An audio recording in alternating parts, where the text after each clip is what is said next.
والصلاة والسلام على هادينا إلى محاسن الأفعال وعلى آله وصحبه الذين مضارعين له في الصفات والأعمال أما بعد. قال الله تبارك وتعالى في القرآن الكريم إني جاعل في الأرض خليفة. وقال الله تبارك وتعالى في مقام آخر إن الدين عند الله الإسلام.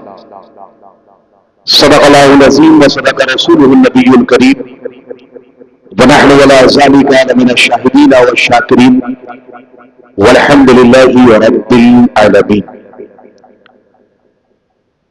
آئیے ہمارا انتہائی خلوص اور عقیدت و محبت کے ساتھ جسے اپنے نبی سے جتنا پیار ہے محبت کا ثبوت دیتے ہوئے بلند آواز کے ساتھ درود شریف پڑھنے اللہم صلی اللہ سیدنا مولانا محمد بارک وسلم صلاۃ وسلام علیک یا رسول اللہ صلی اللہ تعالی علیہ وسلم.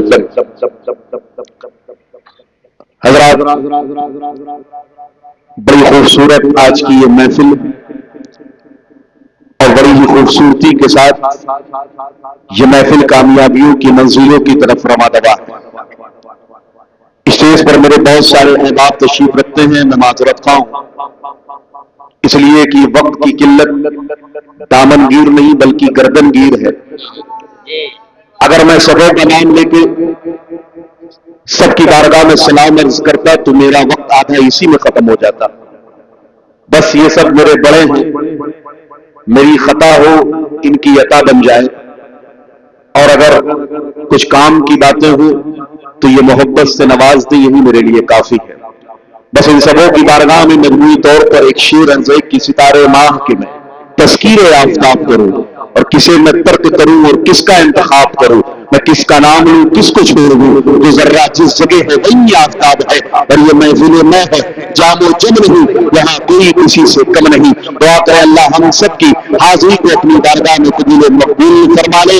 لائق سب احترام اور لائق سب افتخار اور لائق خیر مبارک ہے حضرت قاری سید رضا صاحب قبلہ. اللہ تبارک و تعالیٰ نے اپنے حبیب کے صدقے میں انہیں عمرے کی سعادت عطا کی ہے.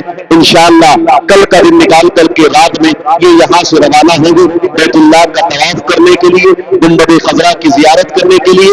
اور ان کے لیے ایک گولڈن اپرچونٹی، سنہرا موقع یہ ہے کہ یہ اکیلے نہیں جائیں گے بلکہ اپنی والدہ کے ساتھ میں جائیں گے، ساتھ بہاروں کی سعادتیں بھی حاصل کریں گے، والدہ کی خدمت بھی کرتے رہیں گے. ان کو دونوں چیزوں کا ثواب ملتا رہے گا. اللہ کی بارگاہ میں دعا ہے اللہ ان کی حاضری کو اپنی بارگاہ میں مقبول فرما لے، ان کے عمرے کو اللہ اپنی بارگاہ میں مقبول فرما لے، اور آج سب کے بیٹھنے کو اللہ اس جلسے میں اپنی بارگاہ میں قبول مقبول فرما لے. اب اگر آپ کچھ سننا چاہتے ہیں اور سننے کا مزاج بنا کے بیٹھے ہیں تو ذرا سا آپ اپنے اس روش کو تبدیل کریں اور محبت سے ہاتھوں کو اٹھا کر کے بولے یا رسول اللہ. ذرا محبت سے آپ پکارے لبیک یا رسول اللہ، ذرا محبت سے بولے سبحان اللہ. اور میں آپ سے عرض کرتا ہوں آپ کہتے ہیں تو بیٹھنے کا حق ادا کرتے رہیں، اگر کوئی بات اچھی لگ جائے تو سبحان اللہ ماشاء اللہ بھی کہتے رہیں، تاکہ آپ اٹھ کر کے جائیں تو اپنی نیکیوں میں آپ اضافہ کر کے جائیں. آپ یہاں سے اٹھ کر کے جائیں تو نامہ اعمال میں آپ کے نیکیوں کا اضافہ ہو، اس لیے آپ بولتے رہیں گے، آپ کو ثواب ملتا رہے گا. آپ بولتے رہیں گے اللہ کی طرف سے آپ کا انوار تجلیات کی برسات ہوتی رہے گی. تو محفل میلاد مصطفیٰ ہے، امام حق جسے پیروی فرماتے ہیں کہ جو ایک مرتبہ میلاد مصطفیٰ میں بیٹھ جاتا ہے پورا سال اللہ اس کے رزق میں برکتیں عطا فرماتا ہے. آگے آپ فرماتے ہیں جہاں ایک مرتبہ حضور کا میلاد منا لیا جاتا ہے پورا سال اللہ اس جگہ سے آزاد کو اٹھا لیتا ہے.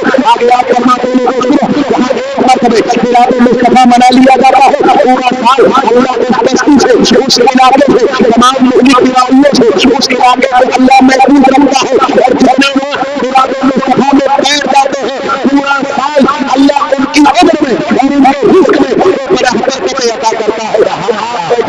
آپ کا انوار تجلیات کی برسات ہو رہی ہے، اور اگر کوئی بات اچھی لگ جایا کرے تو آپ سبحان اللہ بھی کہہ دیا کرے. چپلا توجہ کر لیں، تھوڑا سا آپ موڈ بنانے سننے کا، اور اس کے بعد میں اپنے اصل موضوع پر آتا ہوں. توجہ کریں، اگر آپ سبحان اللہ کہیں گے تو آپ کی نیکیوں میں اضافہ ہوگا. لیکن سبحان اللہ کا مطلب کیا ہوتا ہے؟ سبحان یہ عربی کا لفظ ہے جس کے معنی ہوتا ہے پاک. آپ اگر سبحان اللہ کہتے ہیں تو اس کا مطلب یہ ہوتا ہے اللہ پاک ہے. حضور فرماتے ہیں سنو، جب کوئی بندہ اللہ کو پاک کہتا ہے، اللہ فرشتوں سے فرماتا ہے فرشتوں ذرا یہ بتاؤ کہ میرا بندہ مجھے کہہ کیا رہا ہے. فرشتے عرض کرتے ہیں اللہ رب العزت وہ تجھے پاک کہہ رہا ہے. تو حضور فرماتے ہیں سنو، اللہ فرشتوں سے فرماتا ہے فرشتوں گواہ رہا میری ذات تو یہ ہے کہ میں کل بھی پاک تھا، آج بھی پاک ہوں اور ہمیشہ پاک رہوں گا. لیکن تم گواہ رہنا آج میں میلاد مصطفیٰ میں پاک کر کے جتنے لوگوں نے مجھے پاک کہا ہے میں نے سبوں کو گناہوں سے پاک کر دیا ہے. اسی کے بعد اقبال کہتے ہیں ہم تو مائل بکرم ہے کوئی مائل ہی نہیں، راہ دکھلائے کسے کوئی راہ لگے نتی ہی نہیں. سبحان اللہ سبحان اللہ. نعرہ تکبیر نعرہ رسالت. توجہ ہے آپ کی تو بولتے رہیں. دیکھیں ایک بات اور سن لیں، ہم حضور کے نام پہ یہاں بیٹھے ہیں اور الحمدللہ ہم سب حضور کا کلمہ پڑھنے والے ہیں، حضور سے محبت کرنے والے ہیں. اگر آپ کے دلوں میں حضور کی محبت ہے اور یقیناً حضور کی محبت ہے تو حضور کی محبت میں ذرا محبت سے بول دے سبحان اللہ. دیکھیں ہم حضور سے محبت کرتے ہیں اور حضور کے نام پہ ہمیں اور آپ کو بولنا ہے. اور دیکھیں حضور کا نام وہ نام ہے حضرت عمر ابن خطاب رضی اللہ تعالی عنہ فرماتے، توجہ کریں، آپ فرماتے لوگوں سنو، حضور کا نام وہ نام ہے آپ کے نام میں اللہ نے وہ پاور رکھی ہے، آپ کے نام میں اللہ نے وہ طاقت رکھی ہے کہ آپ کے نام پر وہ لوگ بھی بولے ہیں جنہوں نے کبھی بولنا نہ سیکھا ہو. حضرت عمر سے پوچھا گیا کیسے؟ تو آپ فرماتے ہیں سنو، ایک مرتبہ اللہ کے نبی کی بارگاہ میں ایک شخص حاضر ہوا اور ہاتھ میں عرض کرتا ہے اللہ کے نبی میں آج آپ کی بارگاہ میں آیا نہیں ہوں بلکہ بھیجا گیا ہوں. حضور فرماتے کس نے بھیجا ہے؟ توجہ کریں. وہ شخص کرتا ہے اللہ کے نبی مجھے آج آپ کی بارگاہ میں میری بیوی نے بھیجا ہے. حضور نے فرمایا بتاؤ کیسے آنا ہوا ہے؟ وہ عرض کرتا ہے اللہ کے نبی کئی سال کے بعد اللہ نے ہمیں ایک بیٹا عطا کیا، آج وہ میرا بیٹا 5 سال کا ہو گیا ہے. لیکن اے اللہ کے نبی معاملہ یہ ہے، دقت یہ ہے کہ ہم لاکھ کوشش کر لیں مگر میرا بیٹا بولتا نہیں ہے. حضور نے فرمایا تو چاہتا کیا ہے؟ وہ عرض کرتا ہے اللہ کے نبی میں چاہتا یہ ہوں کہ اللہ نے ہمیں بیٹا آپ کے وسیلے سے دیا ہے، اللہ آواز مجھے آپ کے وسیلے سے عطا کر دے. اپنے بیٹے کو لے کے آیا حضور کی بارگاہ میں، اپنے اکلوتے بیٹے کو لے کے گیا ہے. حضرت عمر فرماتے لوگوں حضور نے اس کے بیٹے کی طرف اشارہ کیا. حضور نے فرمایا سنا ہے تو بولتا نہیں ہے؟ اس نے گردن ہلائی کہا نہیں بولتا ہے. حضور نے کہا سنا تو بولتا نہیں ہو؟ اس نے کہا میں نہیں بولتا ہوں. حضور نے فرمایا سن اب تک تو نہیں بولتا تھا لیکن آج تجھے بولنا ہوگا، پتا میں کون ہوں. آپ دل کیا کریں؟ حضرت عمر فرماتے لوگوں کہ بچہ اپنے باپ کو دیکھ کے نہ بولا، وہ رسول پاک کو دیکھ کے بولا کہ آپ اللہ کے رسول ہیں. میرا ایمان کہتا ہے میرے کریم سے کر کپڑا کسی نے مانگا پر یہ رہا دیے ہے دل پہ بات. سبحان اللہ سبحان اللہ ماشاء اللہ. اللہ نے تو آپ کو زبان دی ہے، بے شک قوت گویائی دی ہے، اللہ نے تو آپ کو بولنے کی توفیق دی ہے تو آپ بولتے رہے. ذرا توجہ کریں. دیکھیں قاری سیوف صاحب قبلہ اور ان کی والدہ محترمہ انشاءاللہ کل اللہ کے گھر کے طواف کے لیے اور حضور کے روضے کی زیارت کے لیے عمرے کی سعادتیں لینے کے لیے روانہ ہوں گے. اللہ کی بارگاہ میں دعا ہے اللہ رب العزت ان کے سفر میں آسانیاں پیدا فرمائے اور اللہ ان کی اس عبادت کو قبول فرمائے اور اس عمرے کے صدقے تو فیض ہے اللہ ان کے والدین مرحوم کی مغفرت فرما دے. ذرا دونوں آپ مل کر کے آمین. اللہ ان کے والد مرحوم کی مغفرت فرمائے، انہیں کروٹ کروٹ جنت عطا فرمائے. اب ذرا آپ توجہ کر لیں کہ قاری سیوف صاحب قبلہ عمرے کے لیے نکل رہے ہیں. ہم سب کے دل میں بھی یہ ارمان ہے کہ ایک دن ایسا آئے کہ ہم حضور کے روضے کی زیارت کریں، خانہ کعبہ کا طواف کر لیں. ذرا آپ توجہ کریں. دولت ہونے سے کوئی حج کے لیے نہیں جاتا ہے، دولت ہونے سے کوئی عمرے کے لیے نہیں جاتا ہے. اگر آپ کے دل میں ارادہ ہے، آپ کے دل میں خواہش ہے تو اللہ وہاں سے انتظام کر دیتا ہے جہاں آپ بھی نہیں کر سکتے ہیں. ذرا آپ توجہ کر لیں. بڑے بڑے پیسے والے، بڑے بڑی دولت و ثروت والے، زمین اور جائیداد والے زندگی بھر بیٹھے رہتے ہیں لیکن انہیں یہ نصیب نہیں ہوتا ہے کہ وہ خانہ کعبہ کی زیارت کر لیں. انہیں توفیق نہیں ہوتا ہے، انہیں توفیق نہیں ہوتی ہے کہ وہ اللہ کے گھر کی اور حضور کے در کی زیارت کر لیں. اس لیے کہ دولت ہونے سے کچھ نہیں ہوتا ہے. اگر آپ کے دل میں خواہش ہوتی ہے، پہلے دل میں ارادہ ہوتا ہے. اس لیے کہ میرا امام فرماتا ہے چالو پھر ہوش سب کے مدینے پہنچے تم نہیں چلتے رہا سارا تو سامان گیا.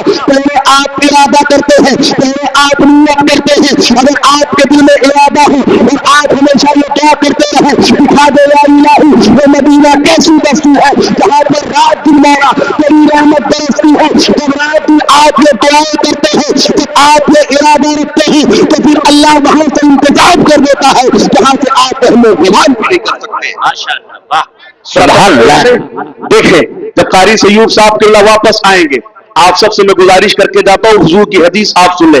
اللہ کے نبی فرماتے ہیں جب کوئی خانہ کعبہ کی زیارت کر کے آئے، اگر وہ واپس آئے تو اس کے گھر پہ جانے سے پہلے اسے اپنے گھر پہ لے کے جایا کرو، اس لیے کہ اگر اس کا قدم تمہارے گھر پہ پڑ گیا، قدم کی بدولت اللہ تمام وباؤں کا خاتمہ فرما دے گا. ان کی آنکھوں کی زیارت کیا کرو، آنکھوں کو دیکھا کرو اور یہ سوچا کرو یہ وہی آنکھیں ہیں جنہوں نے خانہ کعبہ کی زیارت کی ہے، یہ وہی آنکھیں ہیں جنہوں نے حضور کے روضے کی زیارت کی ہے. ذرا آپ توجہ کر لیں، حضور فرماتے ہیں جب کوئی حج کے لیے نکلتا ہے یا عمرے کا ارادہ کر کے نکلتا ہے، حضور فرماتے ہیں جب سے وہ نکلتا ہے اللہ رب العزت ہر قدم کے بدلے نیکی عطا فرماتا ہے، ہر ایک قدم کے بدلے میں سینکڑوں نیکی عطا فرماتا ہے، ہر ایک قدم کے بدلے میں اللہ اس کے نام اعمال میں نیکیوں کا انبار بھیجتا ہے، ہر ایک قدم کے بدلے میں اللہ اسے ثواب عطا کرتا ہے، ہر ایک قدم کے بدلے میں اللہ اسے نیکی عطا کرتا ہے. آپ ذرا توجہ کر لیں، حضور فرماتے اگر کوئی حج کا ارادہ کر لے اور عمرے کا ارادہ کر لے، گھر سے نکلے راستے میں اسے موت آ جائے یا ارادہ کر لے اسی عالم میں اسے موت آ جائے تو حضور فرماتے ہوئے تو مر جاتا ہے، لیکن اللہ تبارک و تعالیٰ ایک فرشتے کو پیدا فرماتا ہے اور اسے حکم دیتا ہے کہ تو اس کی طرف سے تمام اراکین کو ادا کرتا رہے، تمام ارکان کو ادا کرتا رہے. حضور فرماتے ہیں وہ بندہ مر کے قبر میں چلا جاتا ہے لیکن فرشتہ اس کی طرف سے خانہ کعبہ کا طواف کرتا ہے، صفا مروہ کی صحیح کرتا ہے، مقام ابراہیم کو نماز پڑھتا ہے، حضرت اسود کا بوسہ دیتا ہے. حضور فرماتے ہیں یہ مر کے قبر میں چلا گیا ہے، صرف اس کا ارادہ تھا کہ میں حج کے لیے جاؤں گا، میں عمرے کے سفر پہ جاؤں گا، وہ قبر میں ہوتا ہے اسے ثواب ملتا رہتا ہے. سبحان اللہ، ماشاءاللہ. جو کر لیں حضور فرماتے ہر قدم کے بدلے میں اللہ اسے نیکی عطا کرتا ہے. ذرا توجہ کریں، آج لوگ سوچتے ہیں جب پہلی نظر خانہ کعبہ پر پڑے تو کیا دعا کرنی چاہیے. ذرا غور کر لیں، اعلیٰ حضرت فاضل بریلوی فرماتے لوگوں سنو، جب تمہاری پہلی نظر خانہ کعبہ پر پڑے کوئی دعا تم نہ مانگو، بس اللہ سے یہی دعا مانگو اللہ رب العزت جب تک زندگی رہے ہر سال مجھے اللہ اس سفر کی توفیق عطا کرتا رہے. میں عرض یہ کر رہا تھا، ذرا توجہ کریں، میں عرض یہ کر رہا تھا جب پہلے ارادہ ہوتا ہے دل میں نیت ہوتی ہے پھر اللہ وہاں سے انتظام کرتا ہے جہاں آپ پہلے ایمان بھی نہیں کر سکتے ہیں. ذرا اس پر آپ ایک مثال سن لیں. دیکھیں یہ غیر منقسم ہندوستان ہو، ہندوستان آپ کو آزاد ہونے سے پہلے ذرا آپ غور کریں، جس وقت پاکستان کا حصہ آپ دیکھ لیں، بنگلہ دیش کا حصہ آپ دیکھ لیں، یہ صرف سب ہندوستان ہی میں ملا ہوا تھا. ذرا توجہ کریں، ایک امریکہ کا صدر ہے جس کا نام صدر جانسن ہے، تاریخوں میں یہ لکھا ہوا ہے.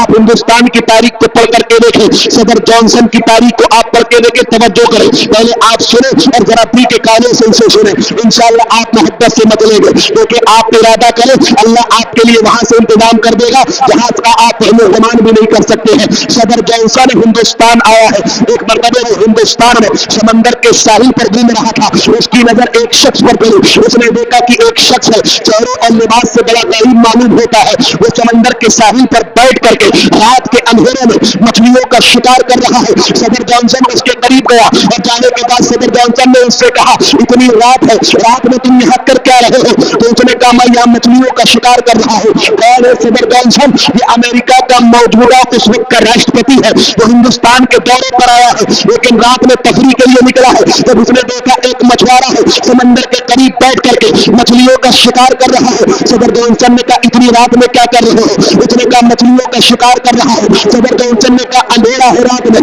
اگر تم چاہو تو چوری بھی کر سکتے ہو، تمہیں محنت کرنے کی ضرورت نہیں ہے. تو اس کے دل میں ایمان تھا، وہ حضور کا کلمہ پڑھنے والا تھا، مسلمان تھا. اس نے کہا اے اجنبی سنے، میں چوری نہیں کر سکتا ہوں اس لیے کہ میرا یہ عقیدہ ہے مجھے اس رات کے اندھیرے میں کوئی دیکھے نہ دیکھے لیکن اللہ رب العزت ضرور دیکھ رہا ہے. اس نے کہا میرے دل میں ڈر ہے اللہ کا، میں چوری نہیں کر سکتا ہوں، چاہے میرے بیوی بچے بھوک سے مر جائے لیکن میں ان کی حلق میں حرام کا ایک لقمہ نہیں اتار سکتا ہوں. اس نے کہا یہ رات کا اندھیرا ہے, میں مچھلیوں کا شکار کر رہا ہوں, اس سے مجھے جو بھی موصول ہوگا وہ میں اپنی بیوی بچوں پہ خرچ کر دوں گا. صدر جانسن کو اس کی بات پسند آ گئی, وہ اس کو اپنے ساتھ لے کر کے امریکہ گیا ہے. توجہ کریں, اس کی فیملی کو بھی لیا ہے اس نے, اس کے بیوی بچوں کو بھی لیا ہے, اور اس شخص کو اپنے ساتھ لے کر کے اپنے پرائیویٹ پلین میں امریکہ گیا ہے. صدر جانسن خود کہتا ہے, توجہ کریں, صدر جانسن کہتا ہے کئی مہینے گزر گئے, وہ شخص اتنا سادہ تھا کہ اسے کھانا کھانے کی بھی تمیز نہیں تھی, اسے بیٹھنے کی بھی تمیز نہیں تھی. ایک مرتبہ صدر جانسن نے اس سے پوچھا, صدر جانسن نے یہ کہا, یہ بتا جب سے تو آیا ہے تو نے کسی چیز کی خواہش نہیں کی ہے, تو نے مجھ سے کچھ نہیں مانگا ہے, تو یہ بتا اگر تجھے کچھ چاہیے تو میں تجھے دینے کے لیے تیار ہوں, اگر تو چاہے تو میں تجھے امریکہ کی نیشنلٹی دے سکتا ہوں, یہاں کی ناگرکتا دے سکتا ہوں, تجھے یہاں کا ناگرک اور یہاں کا باشندہ بنا سکتا ہوں, تو بتا تجھے چاہیے کیا. تو وہ غریب شخص کہتا ہے یہ بتائیں اگر میں آپ سے کچھ مانگ لوں تو آپ دے سکتے ہیں. صدر جانسن نے کہا تو مانگ, وہ دنیا کی چاہے جتنی قیمتی چیز ہو میں تمہیں دینے کے لیے تیار ہوں. تو صدر جانسن سے اس شخص نے کہا سنو, اگر آپ مجھے کچھ دینا ہی چاہتے ہیں تو مجھ پہ یہ احسان کر دے کہ مجھے حضور کا روضہ دکھا دے, سبحان اللہ, مجھے مدینہ دکھا دے. اس ہندوستان کی تاریخ میں لکھا ہے صدر جانسن کو تعجب ہوا, اس نے کہا اس نے بینک بیلنس نہیں مانگا ہے, اس نے امریکہ کی ناگرکتا نہیں مانگی ہے, اس نے پیسے زمین اور جائیداد نہیں مانگے ہیں, اس نے کہا ہے مجھے اپنے نبی کا روضہ دکھا دے. صدر جانسن کے دل میں بھی تجسس پیدا ہوا, اس نے کہا آخر کیا چیز ہے مدینہ جسے دیکھنے کے لیے اتنا بےتاب ہے, جس کو دیکھنے کے لیے اپنی جان بھی دے سکتا ہے. صدر جانسن کہتا ہے آخر مدینہ کیا چیز ہے, اس نے کہا مجھے بھی مدینہ دکھایا جائے. تو عرب کی گورنمنٹ نے اس وقت کہا تھا سنو, یہاں دکھایا جاتا ہے لیکن ایمان والوں کو دکھایا جاتا ہے, بے ایمانوں کو نہیں دکھایا جاتا ہے. صدر جانسن نے مدینے کی تصویر منگائی تھی اور مرتے دم تک وہ مدینے کی تصویر کو دیکھتا رہتا تھا, اتنی محبت اسے حضور کے روضے سے ہوئی ہے. وہ کہتا تھا آخر مدینہ چیز کیا ہے, آخر مدینے میں ایسی کشش کیا ہے جسے دیکھنے کے لیے وہ کتنا بےتاب رہتے ہیں. اس لیے کہ مدینہ وہ ہے جس کے بارے میں ہم اور آپ ہمیشہ یہ دعا کرتے ہیں, دکھا دے یا الہی وہ مدینہ کیسی بستی ہے, وہاں پر رات دن مولا تیری رحمت برستی ہے. مدینہ وہ ہے جس کے بارے میں اعلیٰ حضرت فرماتے ہیں حاجی شہنشاہ کا روضہ دیکھو, کعبہ تو دیکھ چکے, کعبے کا کعبہ دیکھو. مدینہ وہ ہے جس کے بارے میں اعلیٰ حضرت فرماتے ہیں یا خدا خدا کا نہیں ہوگا, نہیں اور کوئی مکر مکر جو وہاں سے ہو نہیں آتے ہو, تو وہاں نہیں وہ وہاں نہیں. جس کے بارے میں اعلیٰ حضرت فرماتے ہیں پھر کے گلی گلی تباہ تو کرے سب کی کھائے کے, پھر کو جو عقل خدا پوری گلی سے جائے کے. مدینہ وہ ہے جس کے بارے میں ہم سب کے پورے نیچے حضور تاج الشریعہ فرماتے ہیں تاج فرقت توبہ قلب مجھ نہیں جاتا, کاش تم نے خبرہ دیکھنے کو نہیں جاتا. سبحان اللہ, ماشاء اللہ. دیکھیں ایک غریب شخص, نہ اس کے پاس مال و زر ہے, نہ دولت ہے, نہ کوئی سرمایہ ہے, لیکن اللہ نے کرم اس پہ یہ کیا ہے, اس کے دل میں نیت ہے. تو صدر جانسن نے اسے کئی بار عمرے کا ٹکٹ دیا ہے, کئی بار جا کر کے وہ حضور کا روضہ بھی دیکھ کر کے آیا ہے اور خانہ کعبہ کا طواف بھی کر کے آیا ہے. میں عرض یہ کر رہا تھا اگر آپ کے پاس سرمایہ نہیں ہے کوئی بات نہیں ہے, اگر آپ کے پاس انتظام نہیں ہے کوئی بات نہیں ہے, آپ دل میں نیت کریں انشاءاللہ اللہ وہاں سے آپ کے لیے انتظام فرما دے گا جہاں کے بارے میں آپ کبھی سوچ بھی نہیں سکتے ہیں. اگر آپ دل میں ارادہ کر لیں اور ہمیشہ نماز میں یہ دعا کیا کریں, دکھا دے یا الہی وہ مدینہ کیسی بستی ہے جہاں پر رات دن مولا تیری رحمت برستی ہے. بے شک, سبحان اللہ. توجہ کریں آپ, دیکھیں قرآن مقدس کی میں نے ایک بڑی مشہور و معروف آیت کریمہ تلاوت کی. اللہ فرماتا ہے انی جاعل فی الارض خلیفہ. ذرا غور کریں, مورخین فرماتے ہیں اس کے بارے میں, مفسرین لکھتے ہیں, اور اس آیت کی شان نزول کے بارے میں علماء فرماتے ہیں ذرا غور کر لیں. اس کے ترجمے میں محدثین مورخین لکھتے ہیں, ذرا غور کریں. مفسرین فرماتے ہیں اس آیت کے ضمن میں کہ اللہ تبارک و تعالیٰ نے جب آدم علیہ السلام کو بنانے کا ارادہ فرمایا, توجہ کریں آدم علیہ السلام کون ہے, سب سے پہلے انسان ہے حضرت آدم علیہ السلام. جب اللہ نے حضرت آدم علیہ السلام کو بنانے کا ارادہ فرمایا, اللہ نے فرشتوں سے فرمایا فرشتوں سنو, میں چاہتا یہ ہوں کہ اپنا ایک خلیفہ پیدا کرو, میں یہ چاہتا یہ ہوں کہ میں